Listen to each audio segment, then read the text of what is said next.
20 नवंबर छठ का दिन था। पूरे बिहार में खुशियों वाला माहौल था। हर तरफ खुशियां ही खुशियां थी। पूरा बिहार महापर्व के रंग में रंगा हुआ था। इस बीच एक ऐसी वारदात हुई कि लोग सदमे में आ गए। छठ घाट से भगवान सूर्य की पूजा कर लौटते एक परिवार के साथ कुछ ऐसा हुआ कि उस परिवार में मातम छा गया। एक सरफिरे लड़के ने एक परिवार के बीच रास्ते पर ताबड़तोड़ गोलियां चलाना शुरू कर दिया। हमलावर ने एक एक कर 6 लोगों को लहूलुहान कर दिया। सरेआम फायरिंग और गोलीबारी की इस वारदात से देखते ही देखते पूरे शहर में सनसनी फैल गई। आनन फानन में गोलियों का शिकार बने लोगों को उठाकर अस्पताल ले जाया गया, लेकिन बदकिस्मती से 2 भाइयों की तो मौके पर ही मौत हो गई, जबकि उनकी 24 साल की बहन ने अस्पताल में दम तोड़ दिया। उधर ताबड़तोड़ फायरिंग करने वाले शख्स हमले को अंजाम देकर मौके वारदात से फरार हो चुके थे। यह हमला झा परिवार पर हुआ था। अब सवाल ये उठने लगा कि आखिर हमलावर कौन था? उसने झा परिवार को निशाना क्यों बनाया? क्या इस वारदात में हमलावर अकेला ही शामिल था या फिर उसके पीछे कोई और भी था? आखिर इस पूरे वारदात की वजह क्या थी? तो पुलिस की तफ्तीश से जल्द ही कहानी साफ होने लगी। तो पता चला कि आशीष चौधरी नाम के जिस नौजवान ने झा परिवार पर हमला किया, लेकिन ऐसा उसने क्यों किया? आशीष का इसके पीछे का कारण क्या था?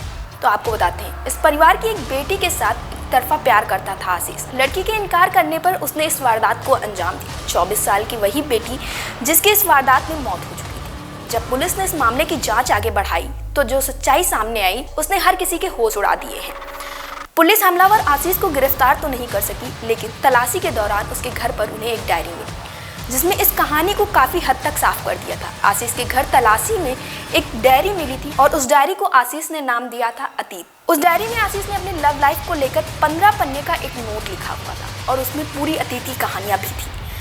झा परिवार की बेटी दुर्गा के साथ आशीष का अफेयर चल रहा था, ऐसा उस डायरी में लिखा हुआ था। इस अफेयर के चलते ही दोनों लखीसराय छोड़कर घर वालों से छुप छुपाकर पटना में लिव इन में रह रहे थे। और जब दोनों लिव इन में रह रहे थे तब उसने अपना और दुर्गा का खर्चा उठाने के लिए काफी मेहनत की। यहाँ तक कि उसने पटना के हथुआ मार्केट में मौजूद तनिष्क ज्वेलर में दुर्गा की नौकरी भी लगवा दी थी और दोनों के बीच सब कुछ सही चल रहा था। कई सालों तक दोनों प्यार से रह रहे थे, लेकिन कहानी में असली ट्विस्ट तब आता है जब दुर्गा ने आशीष को धोखा देना शुरू कर दिया। उसे 3 जनवरी 2021 को तब जोर का झटका लगा जब उसे पता चला कि दुर्गा की जिंदगी में सुमित नाम का एक और लड़का आ चुका है। असल में आशीष एक बार वीडियो कॉल पर दुर्गा से बात कर रहा था और तब उसने सुमित को दुर्गा के बिस्तर पर सोते हुए देख लिया था। इसके बाद से उसकी दुर्गा से लड़ाई होने लगी। दुर्गा ने काफ़ी माफ़ी भी मांगी इस मामले पर और किसी तरह से मामला शांत हुआ। उसने दुर्गा को माफ़ भी कर दिया, लेकिन दुर्गा इसके बावजूद सुधरने का नाम नहीं ले रही थी। लखीसराय वापस लौटने के बाद दुर्गा ने उसे डंप कर दिया, उसे इग्नोर करने लगी। लेकिन बात तब बढ़ गई जब 16 मार्च 2021 को दुर्गा के घर वालों ने उसके घर पर धावा बोल दिया और उसे और उसके घर वालों को बुरी तरह से धमकाया और गाली गलौज की। इस वारदात के बाद वो मर जाना चाहता था, लेकिन अगर वो मर जाता तो लोग उसका मजाक उड़ाते और यही कहते कि लड़की के चक्कर में इस लड़के ने अपनी जान ले ली। इसलिए उसने अपनी जान देने की जगह लड़की और उसके परिवार वालों की जान लेने का फैसला लिया। गर्लफ्रेंड से मिले धोखे के बाद वो घुट घुट कर जी रहा था, डिप्रेशन में रहने लगा। इस दौरान कुछ दोस्तों ने उसकी मदद की और आखिरकार वो अकेला ही बाइक से 12 ज्योतिर्लिंग के दर्शन के लिए निकल गया। उसे उम्मीद थी कि 12 ज्योतिर्लिंगन के दर्शन के बाद शायद उसके मन को शांति, लेकिन उसके साथ ऐसा कुछ नहीं हुआ। वहां से लौटने के बाद उसकी बदले की भावना और बढ़ती गई और उसने इस वारदात को अंजाम देने का फैसला किया। उधर पीड़ित परिवार ने इस वारदात को लेकर और ही कहानी सुनाई है। परिवार का कहना है कि आशीष उनकी बेटी से शादी करना चाहता था, लेकिन वो इसके लिए तैयार नहीं थे।